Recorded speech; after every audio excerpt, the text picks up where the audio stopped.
Senator Rennick. Madam President. And look, I do have to agree with Senator McKim. We are in a rental crisis, and a housing crisis, and a cost of living crisis, and an energy crisis.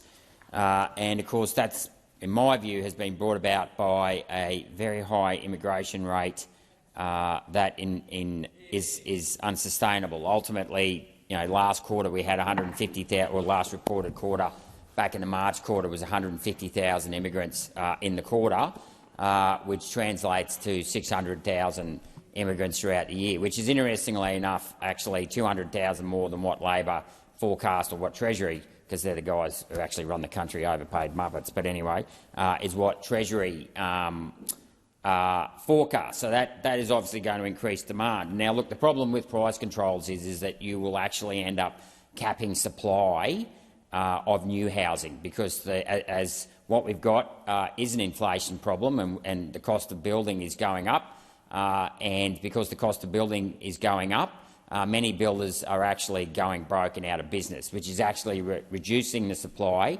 of new houses into the market.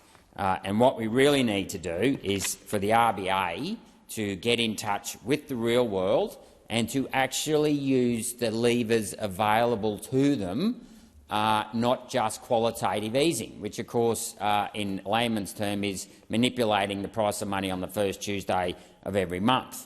And of course the problem with paper shuffling is if you do too much of it for too long, you actually take your eye, and you keep focused on models, is that you take your eye off the ball. And the name of the game is to actually build things.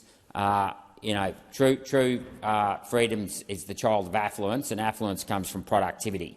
So what we really need to do to fix this crisis is get people back on the tools and get them building, not just in housing but in other areas of the economy as well, such as dams, power stations, roads and factories. The other two levers that I think the RBA has to look at, and I've touched on this in a speech earlier this morning, is quantitative easing. Governments have been brainwashed into thinking the only way that they can issue new capital in the system is by issuing bonds. But there is another form of capital, and that's called equity. And corporations do this all the time, publicly listed corporations.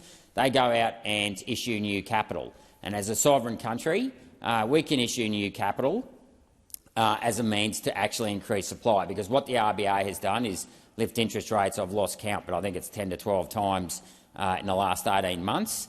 And of course that's had a devastating impact on demand, and it's had a devastating impact on supply. And this is one of the things that I get very annoyed with the RBA about, because they don't realise that increasing interest rates just doesn't dampen demand on the housing side. It actually dampens supply on the housing side. It actually dampens supply on the small business side, because small business, whether they're builders or bricklayers or fruit, they sell fruit or butchers or whatever, they also borrow money in order to run their business. And it's all right for the big end of town. They can tap the equity markets, particularly the superannuation funds, because there's a lazy $3 trillion in cash sitting there that doesn't have to work, and it's just managed by white-collar spibs in the ivory palaces of Sydney and Melbourne.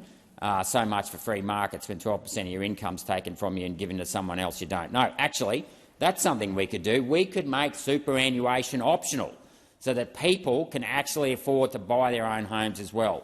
But the other thing I want to touch on is our macro-prudential controls. Now, in 1985, Paul Keating lifted all the capital controls, and I can well remember I was in grade 10 at the time, but that was seen to be a great thing. But all that did was allow the volume of credit in the system to be controlled by foreign banks. And what happened was that the amount of foreign debt that the four major banks had went from $8 billion to $800 billion by 2008. And nearly all of that money was lent against housing. And of course all that did was inflate house prices from 4 or 5 times earnings to 12 to 13 times earnings.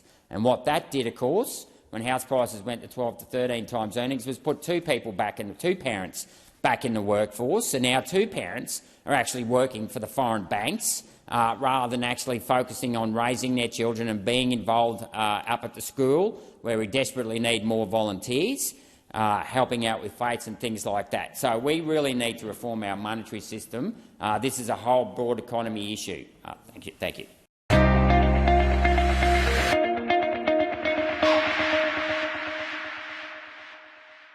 Authorised G. Rennick, LNP Chermside.